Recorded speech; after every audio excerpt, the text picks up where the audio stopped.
শরীয়তপুরের জাজিরায় জেলা গোয়েন্দা পুলিশের অভিযানে মিল ব্যাপারী নামে একজন মৃত্যু হয়। স্বজনদের দাবি ডিবির মারধরের মৃত্যু হয়েছে তার। তবে অভিযোগ অস্বীকার করে পুলিশ বলছে আতঙ্কিত হয়ে মাটিতে পড়ে প্রাণ হারায় মিলন। রহস্য উদ্ঘাটনে ৩ সদস্যের তদন্ত কমিটি গঠন হয়েছে। প্রমাণ সাপেক্ষে ব্যবস্থা নেওয়ার কথা জানায় জেলা পুলিশ। শরীয়তপুরের জাজিরায় জেলা গোয়েন্দা পুলিশের একটি দল শনিবার রাতে মাদক বিরোধী অভিযানে নামে। তথ্য পেয়ে মিলন ব্যাপারী নামে এক ব্যক্তির বাসায় তল্লাশিতে যায় দলটি। মিলনের স্বজনদের দাবি ডিবির মারধরে মৃত্যু হয়েছে তাদের অভিযোগ শনিবার রাতে জেলার পদ্মা সেতু এলাকায় অভিযানকালে তাকে ঘরের বাহিরে এনে মারধর করে ডিবি পুলিশ। অসুস্থ হলে হাসপাতালে নিলে চিকিৎসক তাকে মৃত ঘোষণা করেন। আইসা দিয়ে যে আপারে মারতাছে, ঠিক আছে, মাথায় ঘুষি, পিঠে ঘুষি, অনেক ঘুষি লাথি দিছে, মুখ দিয়ে রক্ত বেরোতেছে, কোনো নিঃশ্বাস মিশ্বাস কিচ্ছু নাই। যখন মায় বলছে যে তার আব্বায়ের নাই, তখন এরা হুন্ডা মুন্ডা নিয়ে গেছে।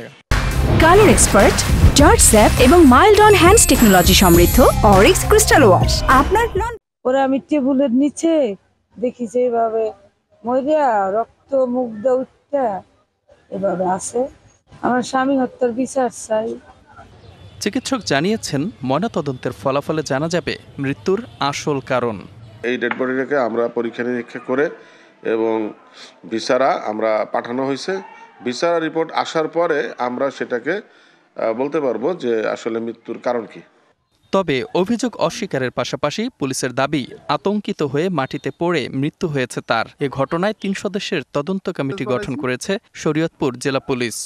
এই মাদক উদ্ধার অথবা আসামি গ্রেফতার অথবা এই মৃত্যু, এই সামগ্রিক বিষয়ে যদি জেলা গোয়েন্দা শাখার কোনো রকম কোনো অপেশাদারিত্ব সুলভ আচরণ পাওয়া যায়, সেটা ফাইন্ড আউট করার জন্য ইতিমধ্যে আমরা ৩ সদস্যের একটা কমিটিও করেছি। যদি কারোর কোনো অপেশাদার সুলভ আচরণ পাওয়া যায়, আমরা সেক্ষেত্রেও ডিপার্টমেন্টাল অ্যাকশন নেব। নিহত মিলন ব্যাপারী জাজিরার নাওডোবা এলাকার কালু ব্যাপারী কান্দির মৃত আমজাদ ব্যাপারীর ছেলে। DBC news desk.